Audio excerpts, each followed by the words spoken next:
On the latest episode of The Big Show, inspired by the seditious insurrection that took place at the Citadel of Democracy, the U.S. Capitol, earlier this week, a panel of film critics will join me to talk about our favorite insurrection movies. Critics Kathia Woods, Travis Hopson, and Susan Wloszcyna will join us as we all have all that and more on episode 437 of Keeping It Real with FilmGordon. Let's go. All right, and welcome to episode 437 of Keeping It Real with FilmGordon. Charles Kirkland, are you frozen? Okay, I was like, man. I was just very still. How you doing, man? So what's going on, man?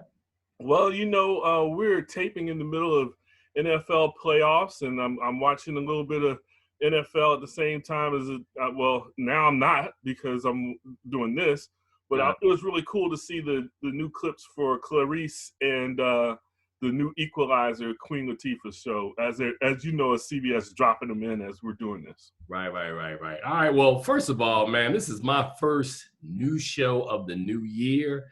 I want to thank you, brother. But this is the second show of the new year. Can I finish, please? This is what I'm talking about, man. This right here, this level of disrespect. I wanted to first of all say thank you for holding it down. Brother had COVID last week. It was not sexy. It was not pretty. It didn't feel good. I was shaking all over the place. And then I turned on the show, and then it got worse from last week. Okay. All you folks, payback, as they said, is a dish served cold. Okay. Yeah. You see, you thought I was going someplace else with that payback comment. All right. So having said that, man, we're going to have a full show come a little later on today, man. Kathia Woods from Cup of Soul in Philly is going to join us, and as well as two local critic friends, Susan Wloszcyna, formerly of Gold Derby, but I think now at Roger Ebert. I mean, it's all of this stuff, man. All of these outlets keep getting moved around, as well as the man who was Charles Kirkland before Charles Kirkland, Travis Hopson is going to show up today. He was you, So Travis will be on the show coming up a little later on. Wilson Morales. We may or may not have Wilson. He hasn't said anything to me, but today is the junket day for One Night in Miami. So everybody's one night in Miami in the day, including myself a little later on today. So I'm not sure exactly where Wilson is. So while waiting on Wilson, I guess, before we open up and bring the guests in, Charles, do you have anything other than the fact that your football team has a playoff game tonight and you are very, very excited for this possibility? I am, I don't know if I'm excited or nervous or just happy that our team is back into the playoffs after 5 years, only 5 years of absence. But I mean, it's been a rough 5 years. And, hey, we have a good chance. It's only Tom Brady and Tampa Bay. I mean, things can happen. All right. I mean, it's fair. I mean, I'm happy for you because, heck, save me. I wish I was playing tonight, but, hey, I'll take the 11th pick, man. I'm good on that. Matter of fact, I need you to win so y'all could be around pick 23, 24. So that would really help me if y'all could win tonight. Well, if we lose, we're at 16, and that's still not bad.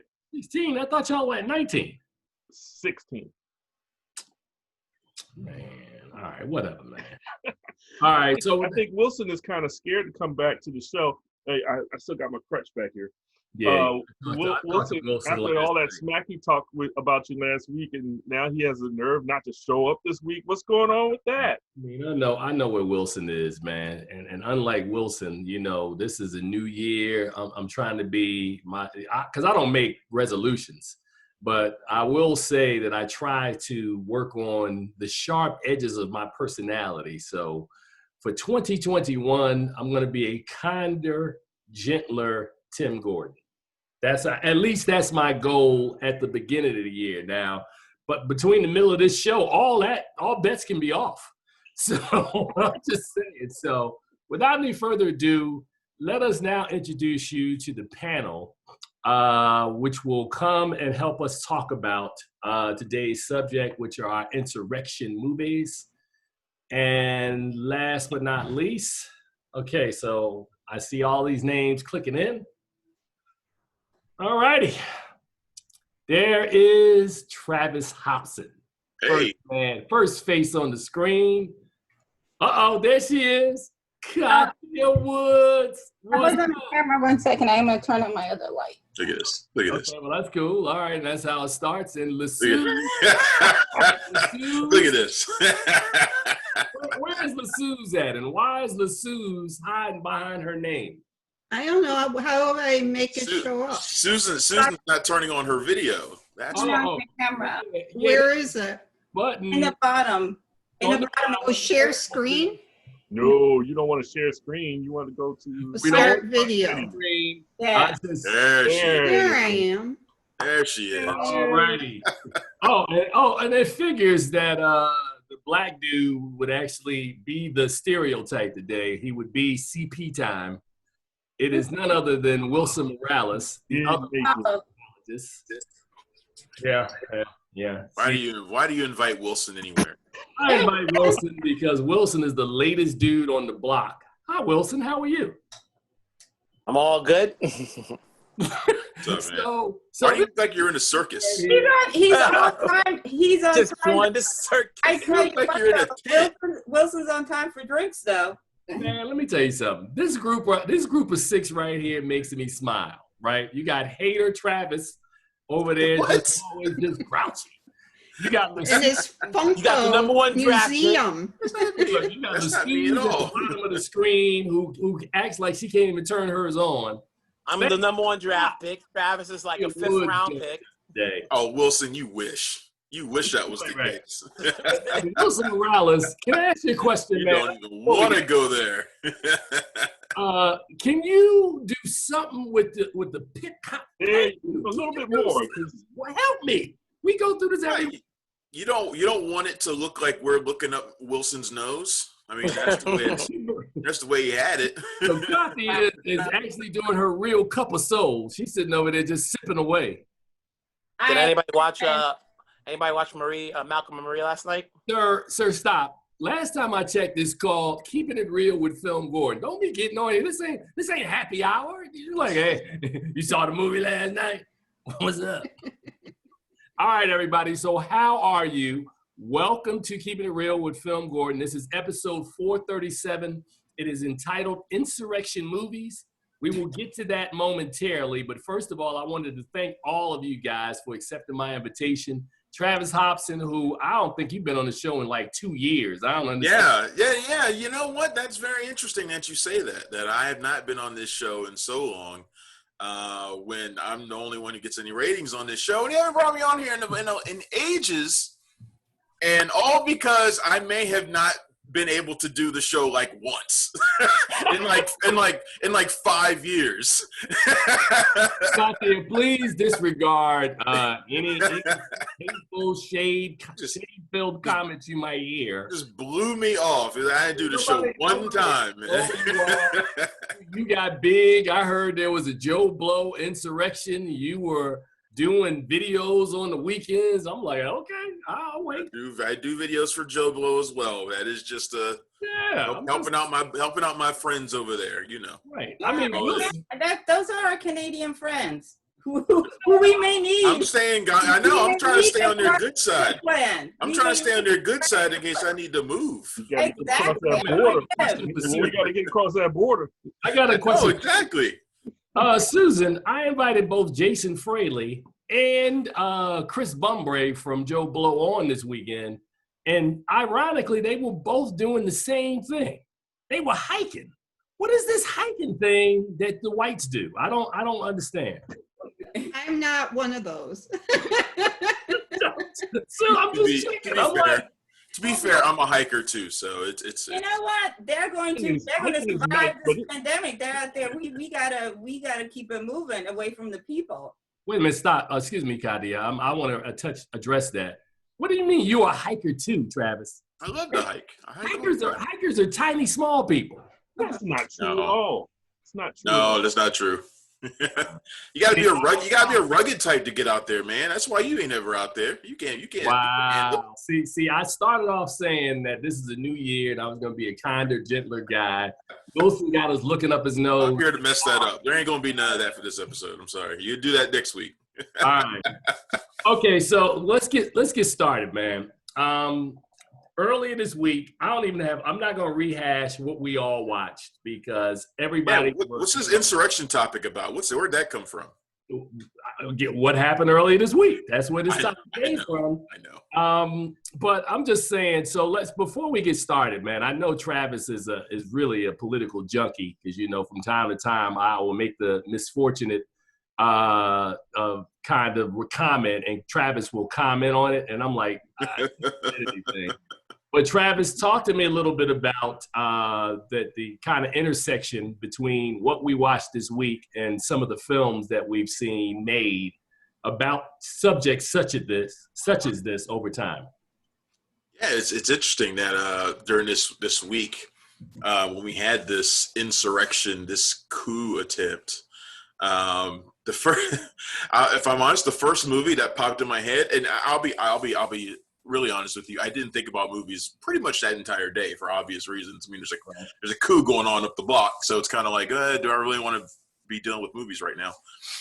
But when I did kind of settle down and start thinking about movies, the first one that popped in my head was 7 Days in May. That was my choice. That's yours too, because it's basically about an attempt to overthrow a government because the president they feel is too easy on Russia. And I was like, man, that feels really kind of really timely. I was actually telling somebody today about looking for the HBO version that Forrest Whitaker did. Oh yeah, I forgot about that. The remake. They did a remake. I think it was Jason. I think it was Forrest Whitaker and Jason Robards. Yeah. All right, Susan, what about you? I thought about Joker. Wow. Because they're fools. That guy with the horns, one of my gay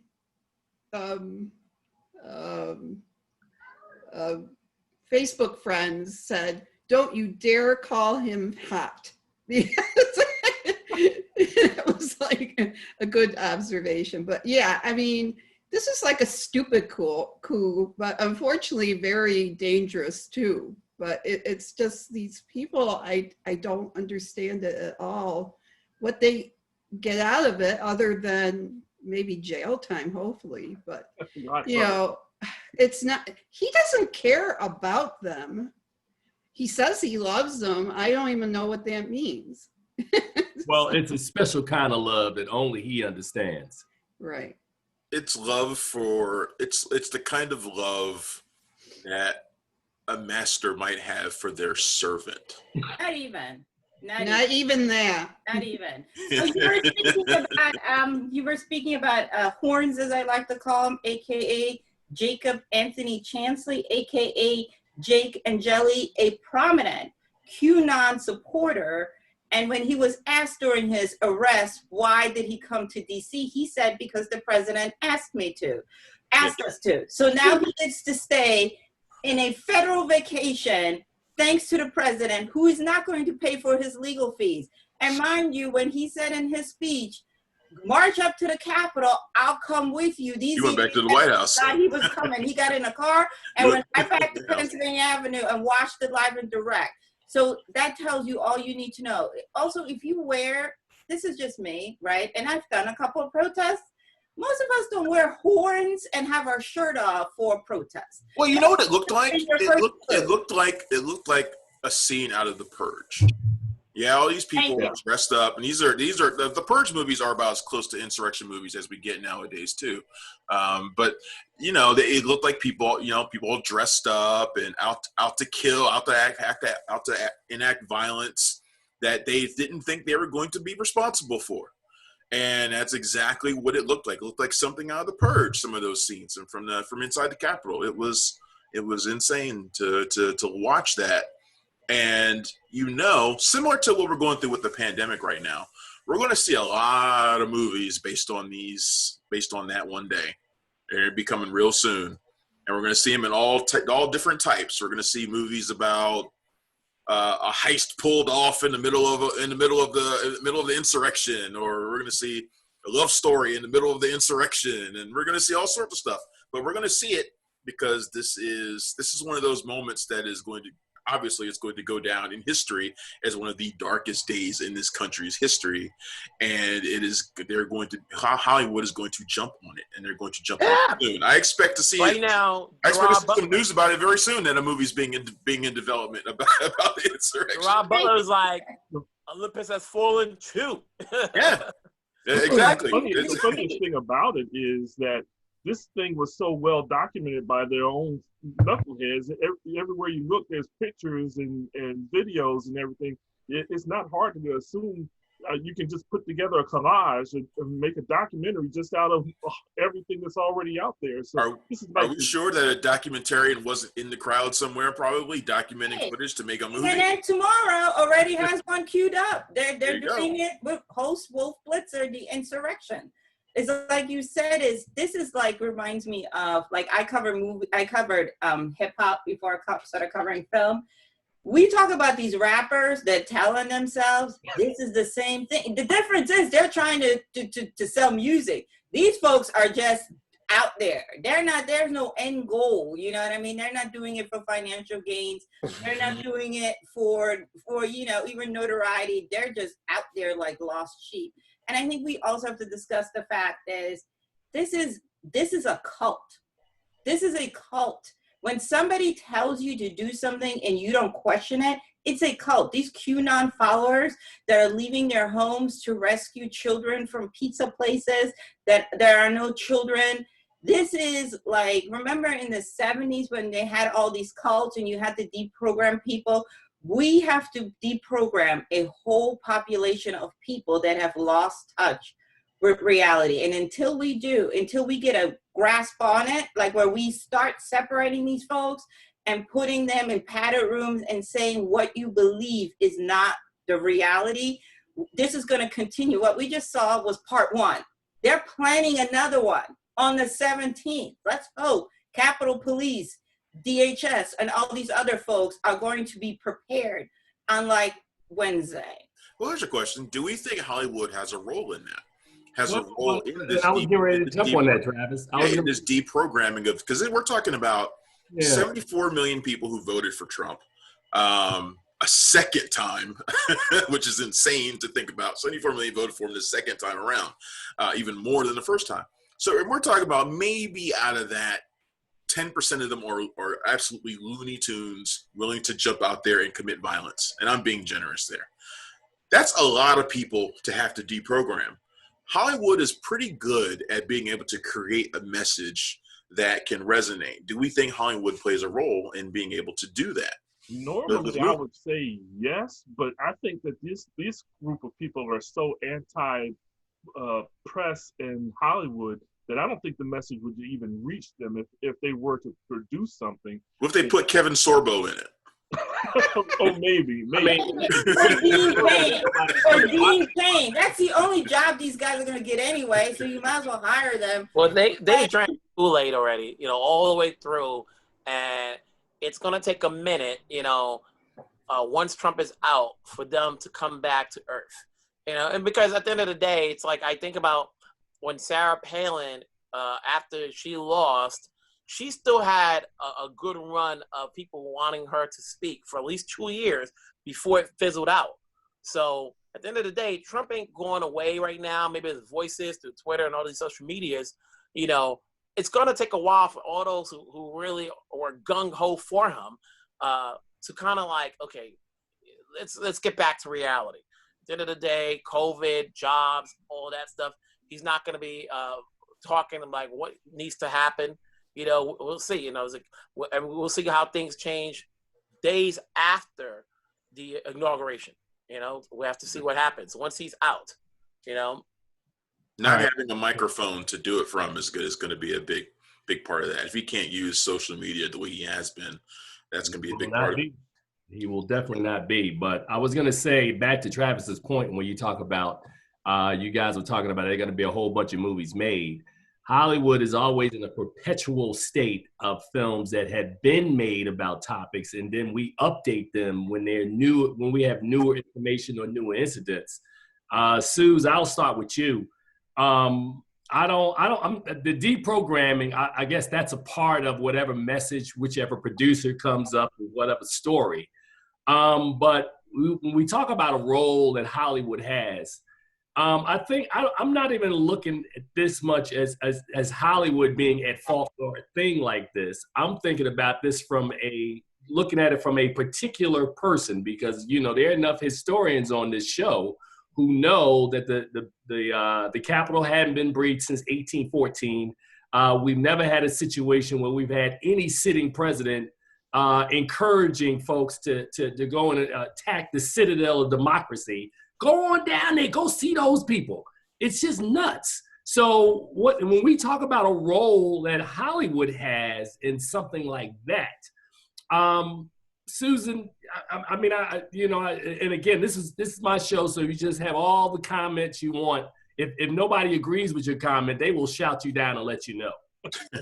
So what's your question? The question is basically, when we talk about, I don't see it as being a more of a Hollywood role, but I do see it as something that Hollywood will capitalize on from looking at that situation. And as you said, creating movies, multiple movies about, any aspect of what happened on Wednesday. So I'm saying good thing, bad thing, your thoughts on thing.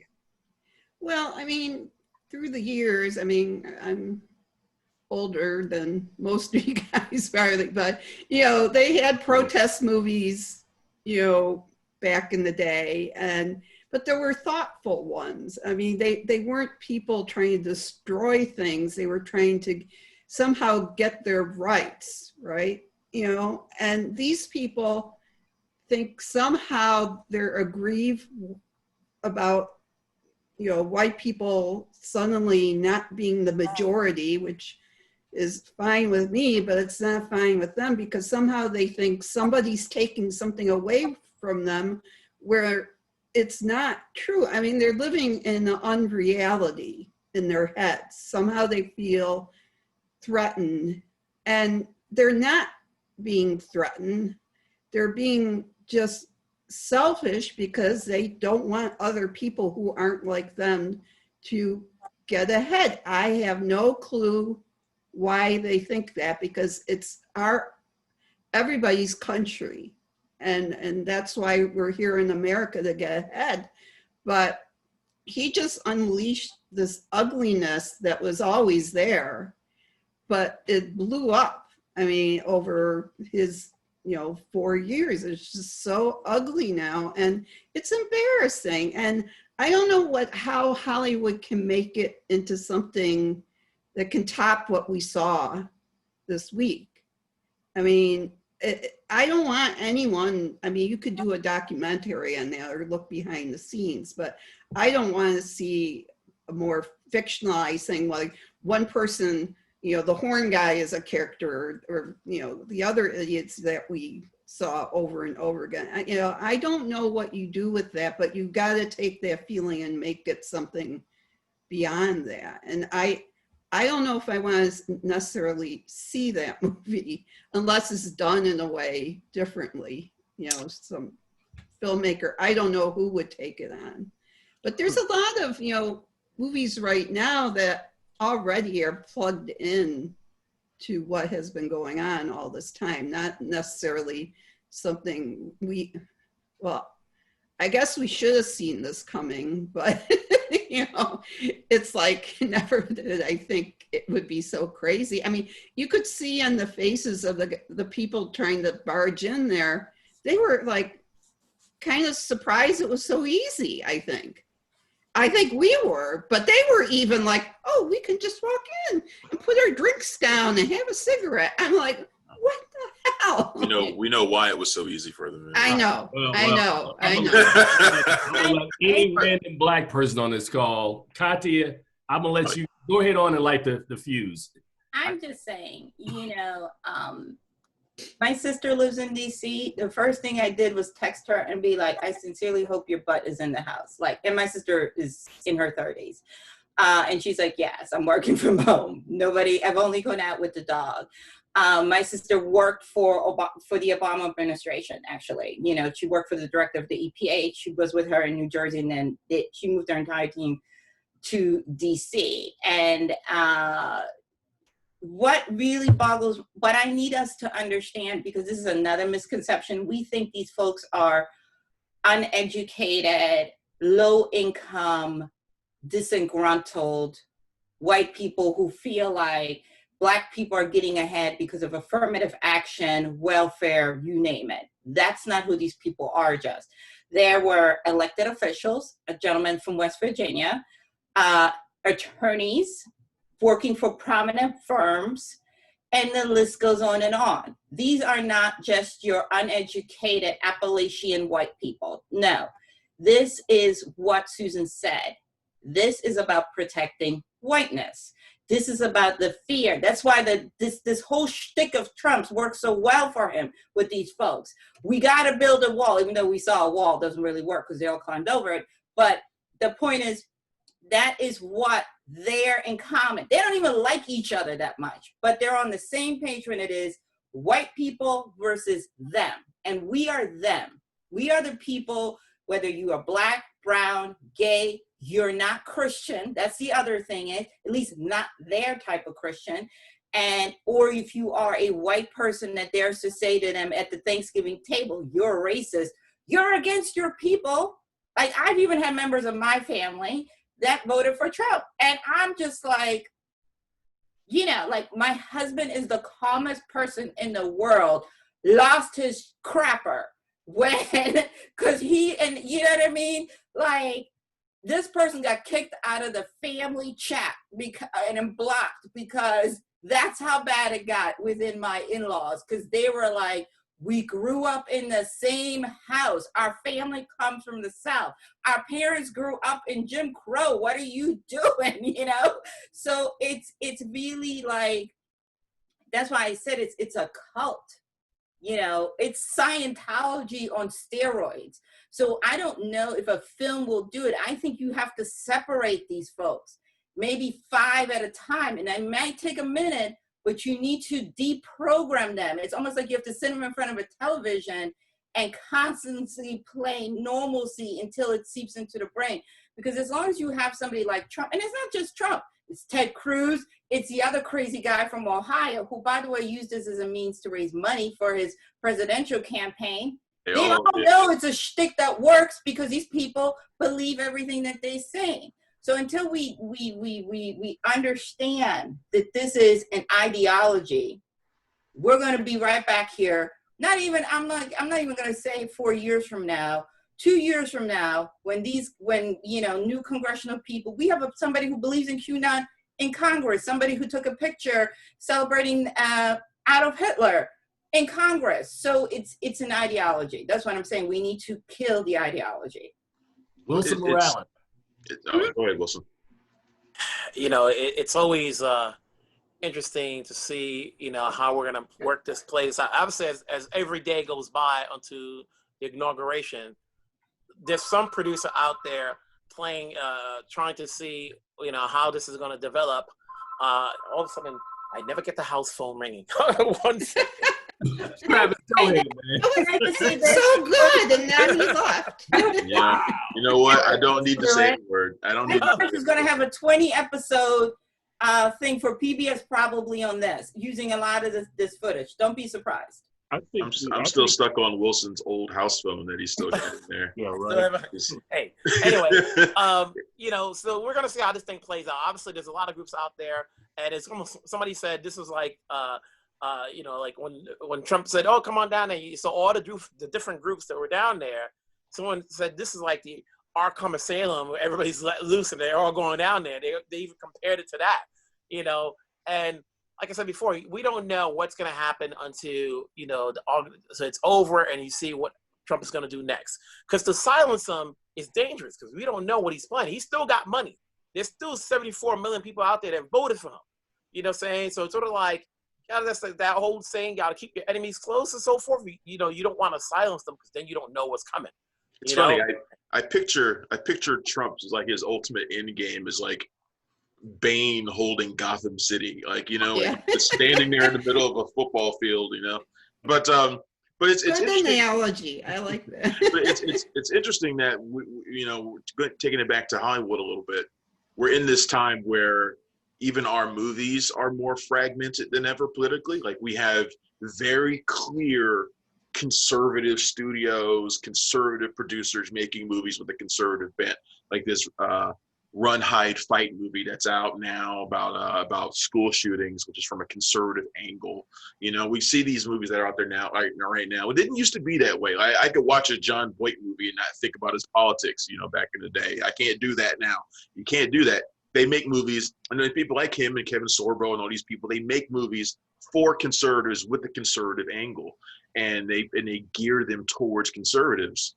I'm very curious to see kind of the delineation between those. We'll see how one side makes movies about this topic, about this issue, and how the other side, I guess, more typical Hollywood, I guess, liberal Hollywood, I guess, makes movies about this issue.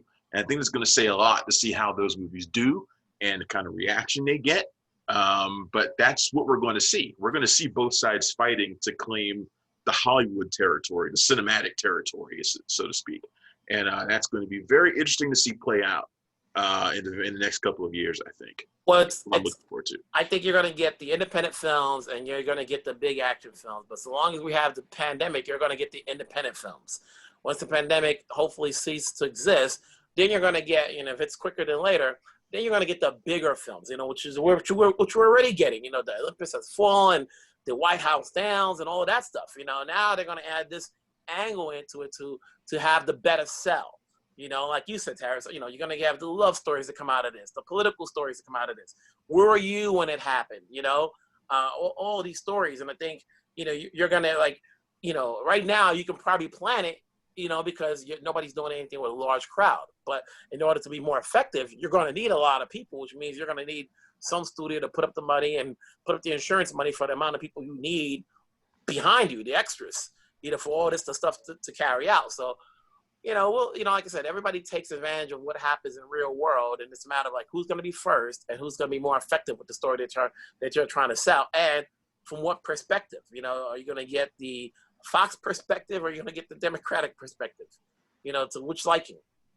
Well, you know, it's funny. I was thinking the whole time that you guys were talking, when we were talking about Hollywood, is I remember a couple of years ago at the Middleburg Film Festival, Travis and I actually had an opportunity to sit down. Not just we interviewed him, but before we interviewed him, we all were watching a film together. You remember this, Travis? Atlantics? Yeah, I remember that. And remember we were talking to him? I said, man, it was terrible. You have got to do a movie about Donald Trump at some point. And he was like, you know, that's a good idea. I will probably do that. He said, I need the administration. He said, we need more time to let the story evolve. And I'm thinking, man, Anthony McCartan, you have got to be working on this screenplay now. Between him and Oliver Stone, they're going to do a Trump movie. And they're going to be a bunch of different Trump movies that are going to happen. Oliver Stone will probably sit down and interview Donald Trump for a movie the way he did. What's his name? You know, he'll probably sit down and do a whole movie. So, I mean, we had a bunch of movies. The last person I thought we had a lot of movies on was was Bush. I know we got Vice out of that, and we got W. So I was surprised that we didn't get more films about George W. Bush. But I expected got a couple on Obama. Yeah, but I'm expecting there would be plenty on Donald Trump because there's just so much stuff. It's coming. My question to you guys is, how do you think this is going to affect the act? I'm not talking about Dean Cain and Kevin Sorbo, who were never out there like that. Like, once Superman got up there, Dean Cain was done, right? But I'm talking about the John Voights, the James Woodses, take away his craziness. He is a good actor. He's been in a lot of really good films, Salvador being one of them. But how do you think this is going to affect their career? Because they're like hardcore, you know what I mean? They were. I think at this point, you have not seen, as you see what's happening, when you got members of, the White House quitting right now, you don't see anybody out there defending what happened, for their own sanity, for their own career. If any of these guys, like you mentioned, if they're still paying any publicist or a manager or an agent, they're probably telling them, shut up, be quiet, say nothing. I'm trying to get you this movie, but they're not going to hire you if you're still pro-Trump. Well, James Woods' publicist quit on him. So that was before this, you know what I mean? Because he also had some sexual allegations roaming around with him. But I'm really curious to see if Hollywood, if the liberals are really running things like we think they are. And I also think the other thing that Travis mentioned is why the Kevin Sorbos and these people are making the movie. At the end of the day, if those movies were really hitting and making the type of money that the mainstream movies, like the liberal Hollywood movies are, then I think this conversation we would be having a different type of conversation.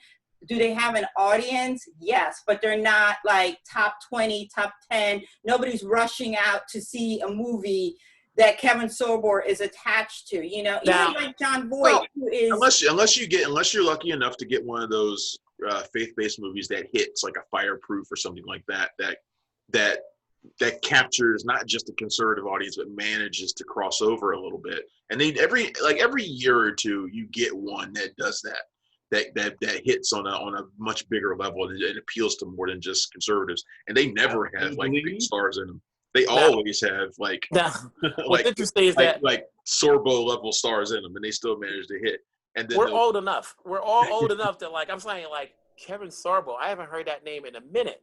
You dropping his name like he's out there like. Wasn't he Ulysses or something? I don't even know. I know the name. He was Hercules on TV. He was what? It was Hercules. He was Hercules. Yeah. 15 years ago. Lucy Lawless just why we are saying his name? Because he was having a Twitter spat and he was defending who, and then Lucy Lawless, who played Xena, came and checked them. That's what I'm saying. I think I remember We're talking about Sorbo like he's not a thing anymore, but he is. And maybe not in the circles we run with and the movies we watch, but I know Kevin Sorbo's movies are still out there because I still get the emails about them. I know his movies are still out there, and he's not making movies that are going to be in multiplexes or things like that, but he's still making movies. So let me ask you a question, This is what guys like James Woods are doing now. They're making movies specifically for their audience, and they're being promoted to their audience. Is there every single person for those guys? Every single person we've talked about here today, from James Woods to Kevin Sorbo to Dean Cain, they're still making movies. They're very busy. They're busier than they've ever been. But their movies are not appealing to us. They're certainly not 5 of the 6 of us here. They're definitely not being appealed to us. But they are targeted at their audience, and they're being distributed to them, and some of them do very well. So is this almost like a Tyler Perry sort of a thing? And don't forget, Kirk Cameron is also in the. And Kirk Cameron had but I'm asking, is this like service out there called targeting an audience? It runs all these films all the time, so I mean, it's there. These movies make money, and they have their audience. They do make their own, and these people make their money. So this is also how they make their transition into the political realm. Like these people, they make these movies, and then they transition over onto Fox News, and they become political pundits. These guys that we've been talking about are just as much known for their political punditry in those circles as they are for their movies. I mean, they're not going anywhere. I mean, we're not going to watch their movies. We're never going to see them. None of us. There's a big group of people out there, and they're all wearing red MAGA hats and watching these movies. But Scott Baio is done. I'm sorry. Scott Baio is not making a comeback. That we can agree on, right? Okay. You'd like to like Bugsy Malone, though. Oh, my God. All right. Well, I'm going to shift gears, y'all. We got 20 minutes to go. Travis, who I love dearly, was literally the last person I know who put out a end of the year list. What did I do wrong? Okay. Didn't you put your end of the year list out like the next year? I almost always do my end of the year list like the first week of January, just because December is too goddamn busy. Okay. On top of the fact, the end of the year, you never do Travis. Anymore. You see films coming out. But it's fine because people want to see my list, so I don't care. They don't care when I put it out. I put it out next month if I wanted to, but I don't. Everybody here survived last year, and which was probably the most different. I'm not going to say most challenging. It's the most different year any of us have ever had doing this job. Looking back on 2020, man, and all of the challenges that we had trying to figure out how to navigate this stuff. With, kind of like a Wild Wild West, like what Wilson does almost every day, where you don't have like an Allied or another kind of one firm, and you just had to kind of open it up and just go for it. Don't blow Wilson's head. I don't think nobody want to hear that. I mean, it's true. I mean, Wilson's been doing it for years, but so my question to all of you guys is looking back and surviving last year, how does it, as a critic, does it make you sharper moving forward, or do you think it makes you sharper? Did we learn something dramatic last year as what we know about this industry and how the industry continues to evolve? I would say this. I have been very interested in watching my fellow critics who have floundered this year, not knowing what to do to get any movies to watch. I mean, and that goes for people in WAFCA. It goes for, because look, our local reps, I love them dearly, but they have not had anything for us to do this year for the most part. They haven't offered us much of jack of anything. And I'm like, I've seen a lot of people they just don't know what to do. I'm sure there's a bunch of people in our group who struggled to get their 40 or 50 reviews in this year, because they just didn't know how to reach out to publicists and do all these things that you need to do to work the angles, to get the interviews, to do all the stuff that you do to keep your sites up, your business up, all your stuff. And then I've just been kind of stunned by it. There was a record. But not stunned enough to help, but stunned enough to know that it's happening. So Here's my thing. I'm done. Put down Travis. Put him on pause. He's done. I love that. Not stunned enough to help, but. Are you talking about critics who don't have an affiliation like the Critics' Choice, or I vote for like 4. If you're not a CCA member, a local member, whether it's WAFCA, if you don't belong to, what is the women's organization? Is the Alliance of Women Film Journalists. AWFJ, yeah. So if you don't have an affiliation, that's a problem. You gotta be affiliated to somebody. I got like 5, so I get like 5 of everything. Me too. But that's Travis. But that's to Travis's point, where he was saying that there are people who can't. I would not have said that publicly, but I did watch it this year as well. So, yeah. I think you've had a banner year in terms of, like, there were a lot of films out there. What made it interesting, and when I talked to Sean Edwards, one of our colleagues, he said, listen, never heard of what is this year were the consumers? Because of the fact that, as somebody else mentioned, the Hollywood totem pole was knocked down, in which you didn't have big budgeted movies where you would have a Wonder Woman and 4,000 screens, and you have a film like Kevin Wilmot's The 24th and 12 screens. At this point, everybody was on the same playing field. That's what I've been saying all year. Everybody on the same playing field. Everybody, you could see them. So, and by eliminating the box office numbers, you're now talking about the quality of a movie. And Netflix paved the way that you could talk about the movie without worrying about, like, it didn't make a certain amount of money. You think of a movie like First Man that came out like 2-3 years ago and was perceived to be like, a big front runner for the Oscars. And because it didn't make the amount of money they thought it was going to make within the first 2 weeks, it was considered a bomb. You look at it now as a film, not from the box office perspective, it'd be different. I'm not saying it's going to go from 60 to 100, but it may have moved up a bit because now you're looking at it as a film and you're looking at the technical achievements and all of that stuff. And there are a lot more other films out there, with smaller names, with bigger names, and it gave everybody an opportunity. There are some films that did well at the height of the pandemic, when there was no sports and you had nothing to watch but what's on Netflix or Hulu, and then everything old became new again. You were discovering films that were coming out, and that's what you're getting now. It's like you're still, as you see, as we're still in this pandemic crisis, and you see Paramount basically farming everything off to Netflix or Hulu. Paramount got rid of everything. You know, they got rid of it. The minute they gave away Coming to America, their cash cow, they're like, oh, they ain't got nothing in the tank. You say they got nothing in the tank. So like all of these movies are now playing, and then for all those independent films, this is their greatest year. Because when the theaters come back at some point, all those theater owners are going to try to make money right away. So they're going to flood with the Fast Nines and the Marvel films. They're not going to take a chance on the independent films because they don't know who's going to come out for it. So right now, so long as you're on the same playing field, it's to all those independent films to hire a publicist, work on the marketing to get your film talked about, because we have so many options. You know, there are so many options like, oh, get your film out in social media to talk about it. Case in point, you got American Skin coming out this weekend coming up, where 2 years ago when it played at a festival, for those who saw it, didn't like it, you know, for whatever reason. You know, David Early gave it an F, you know, but as that trailer played recently, because of what's happened recently in current situations, it has a different meaning. And who knows, because now that a bigger audience will see it, how that's being perceived. So sometimes timing is everything as far as when you're going to get your movie out to when everybody can see it.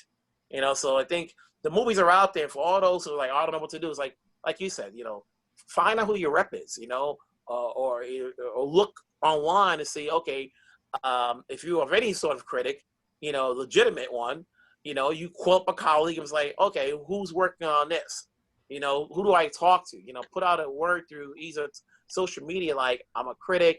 I'm trying to get in touch with who represents this movie, because people do it nowadays, you know, when they're not getting what they want, you know. So the work is, the movies are out there. You just got to find the audience to see it. And if you're the critic, you just got to go out there and try to get it and work out. And granted, at the end of the day, everything's still expensive. You know, the average person is not paying for Netflix and Hulu and HBO Max, you know, and all these other streaming channels all at once. You know, people are still going on unemployment.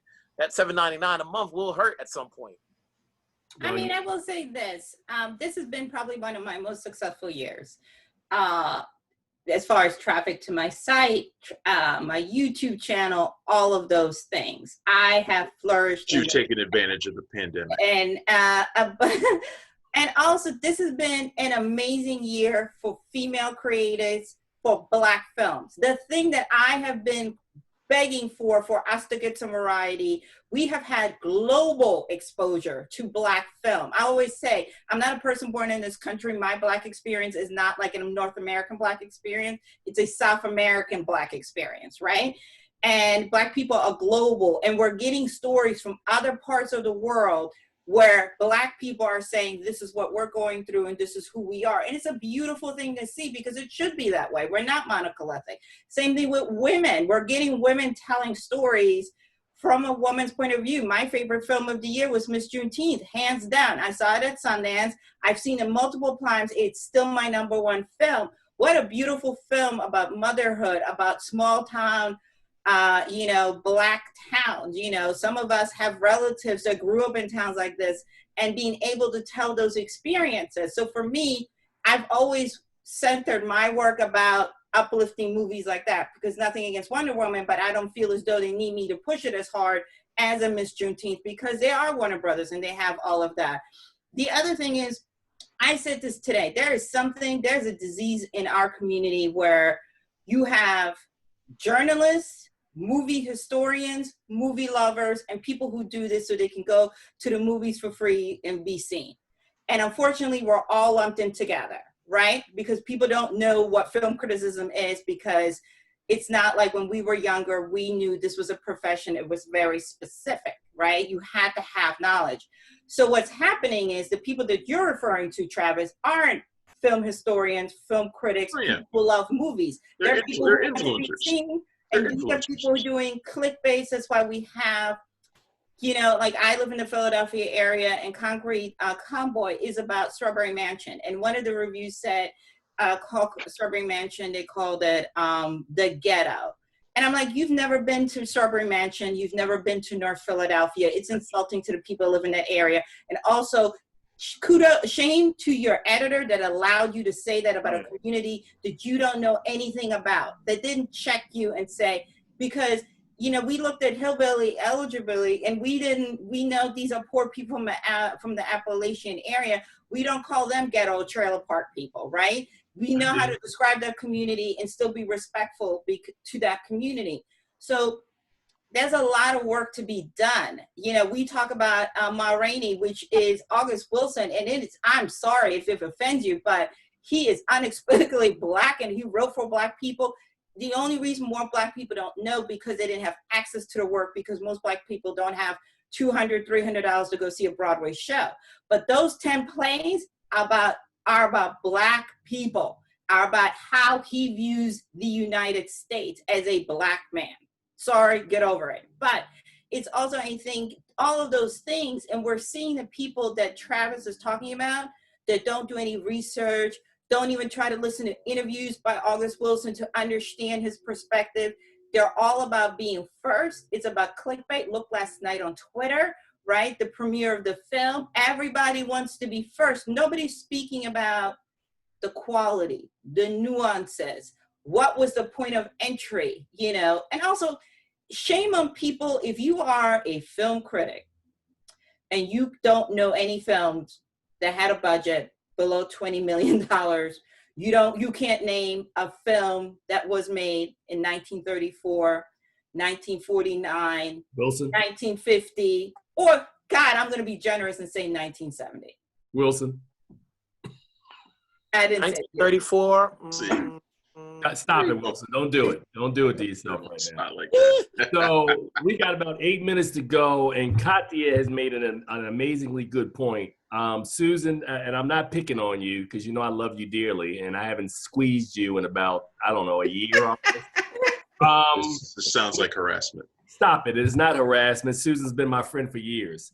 Susan, to her point, to Kathia's point, when we talk about film criticism, I invite people on this show every week, and you can kind of understand the people I respect because those are the ones that'll be here. There's some folks who. Oh, that explains a lot. Thank you. Well, it does explain a lot because you know. Now it comes out. The show is called Keeping It Real, and you know I don't bite my tongue, so I'm telling you the truth. You know it. But Susan. Get to your point. You got 2 minutes left. 7 minutes. I'm looking at my clock. Don't be rushing my point. But I was going to say that you have been a critic longer than any of us. What do you think about the evolution of what it was? Because, like, I'm 92, so you predate me. How have you seen this game change as Travis and Kathia were talking about these influencers now who come in, who really don't know a lot about this game, but they know that they want to get a chance to talk to quote unquote famous celebrities, and they want to be able to watch movies. And you got a whole group, a young group of folks who work at, you know, as publicists in these industries, in the industry now, who don't know the difference between real critics versus influencers. So how is that making you feel watching this? I don't worry about it. I just keep my.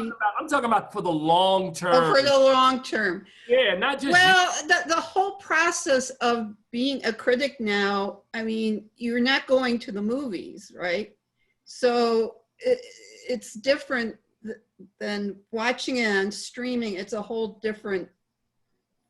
I think I would react differently to some movies if I actually was in a crowd, you know, especially comedies or scary film, you know, something where you feel what we feel when we go to Millburg or something. And that is sort of lost. So you're on your own, you know, you're not in a community like we used to be when we went to screenings and stuff or festivals. So it's, I don't know how it affects me personally, you know, not to hear the chatter and how people are reacting to a movie. And I think that makes it different. I don't know about influencers because I'm not influencing anything but my dog who wants a biscuit now and then, but right now. But I know what I think. You know, you gotta know your sense of how you react to movies and be fair, but also be honest about how you feel. And if you can put that in, you trust your gut, you do it. I do it the way I used to do it way back. I started being a critic like in 1989, I think. So it's been a while, but you know, I just like expressing my opinion, having people appreciate it. You know, I'm just an individual now on, you know, Rotten Tomatoes, but my stuff still shows up there because I write free reviews for the Alliance of Women Film Journalists. And I do it because A, I want to see the films, and B, I want to be heard, you know, and I don't get paid for that. I do other things that I get freelance stuff, but you know, I love films. I always did. I remember reading reviews when I was 5 years old in the local papers, and I said, wow, you can do that for a living. You know? And I don't know, it's different now in many ways. And I don't know about young critics. I don't know a lot of them, you know, and the ones I do, I respect, but. You know Travis, I mean, he's a young critic. Oh, okay. So, he has toys next to him, that's why. Look, you're giving me a great idea from now on. I would need to know what year you became a critic. So you know how they do the SAG Awards every year. They go, I've been an actor since 1974, a SAG member. So Travis, what year, how long have you been a critic? Let's see. Well, let's see. I think I started. It's not that hard, man. You just got to know what's your number. Give us your number. Yeah, I don't know what my number is. I don't know. Punch Drunk Critics has existed for 13 years, so sometime before that. Let's put it that way. Okay. Cup of Souls, Kathia Woods. About 5 years, but I would say longer because I've always loved films. Like for me, the first time seeing 10 Commandments. It's not long enough. Cut her out. Cut her out. No. But honestly, I saw all these classic movies, Bridge on the River Kwai, in the movie theater. My mother took me on her days off. I thought they were new movies. To me, that was my entry to classic theater. Later on, I discovered that this was done way before I was born, but I always loved movies. Same thing, like I got my first job in music because I was holding court and I was living at the record store so much. They were like, you might as well get paid for it. Like, you know more than the people that are getting paid for it. And that's how I fell into film criticism. A person that was supposed to go to a screening. That sounds like something from out of a movie. They quit. They quit and they didn't tell the editor. And they were like, oh, can you do it? And I'm like, yeah, I mean, how hard can it be? You sit in the movie theater, you watch the movie, you know, it's not different than reviewing music in a way. It's less threatening, can I say. But then I was like, you know what, I'm getting older. I'm getting too old to go to shows. I need my hearing, all of that stuff. I don't want to be out until 2 a.m. So I made the transition. But I think the thing that you're getting at, we all loved movies. We all loved, there was something, we were doing this before we knew it was a job. We were doing it for free with our friends, our family. We would go see, like, we have a memory, like I like White Christmas. That's like my Christmas movie. Whatever it is, we have an association with film. These people don't. I think that's what you're getting at. They're doing it because it's a shtick. It's a way to go to parties. So basically, you just went and used the last 4 minutes of the show. Didn't give me a number, and but we'll address it. I love you anyway. It doesn't matter. You passed the smell test, as we say. Wilson Morales, I'm gonna leave you with the last word. Before we get out of here, stop it, Charles. You here every week, man. Let other people talk on the show, man. Yeah, okay. Susan, where can people read or listen to your work? I am writing for RogerEbert.com again because I also am associated still with Gold Derby, but I became a contributor because they sort of changed things up, and I'm too old for that SHIT. So I just said, let me be a contributor. And so I do things on there. And also I right now I'm covering the Oscar season for Roger Ebert. Gotcha. And that's been fun. Nice. Always. Wilson Morales, where are you? BlackFilmandTV, which is where you can find the latest in terms of everything that's coming up in the film and TV business. You know, as you can always, I'm also a contributor to Go Derby in terms of He's an expert with me. Yeah, We're legit. he wants to put up with that SHIT. Go ahead. know, like, If you want to know what Amari Hardwick is doing, you want to call Wilson Morales. I'll be talking to him tomorrow. I'm sure you will. I'm sure you will. He's got American Skin coming up. He's got American Skin. Kathia Woods. Oh my God. Most of my stuff you can read on cupofsoulshow.com, everything across the board. And I'm happy to be doing some stuff with my hometown paper, the Philadelphia Tribune, for Sundance, as well as Remezcla to represent my other half, my Latina side, as well for Sundance. Travis Hopson. You can find me every day at punchdrunkcritics.com. I also got Sundance coming up in a couple of weeks. WETA around town with this fool Tim Gordon, and also JoeBull.com, where I write and narrate the Real Action series of videos, which are doing quite well. Thank you very much. I saw that. Yeah. And Charles Silent Man Kirkland. Where can people read You your know, stuff? I've been doing the DC Film Life since 2008, and so I'm also going to be found at thefilmgordon.com, where somebody I know is the editor. All right, and having No, said, these guys, he calling himself an editor now. Really? you know, Really? when your number is 92 and you almost 30 years in the game, I call myself whatever I want to. So I want to thank all four of you guys for coming on today. Kathia Wood, this is your first time. How did it feel? Did it feel good to you? No, actually, I was on your show before. Okay, well, never mind then. That's what happens when you're 92. You forget. Wow, such shade and hate. Thank you for all of the people, all of the love last week when Charles held it down when I was COVID. Buck Wilson Morales, who took shots at the COVID dude. Until next week, you guys, in closing, every week on this show, please see something good at the movies. There's plenty of movies to see. And if you don't believe me, talk to Travis Hopson and he will talk you into some. You guys take care. Enjoy your weekend. Love all of you guys. Miss you. And I'll see you guys on the other side.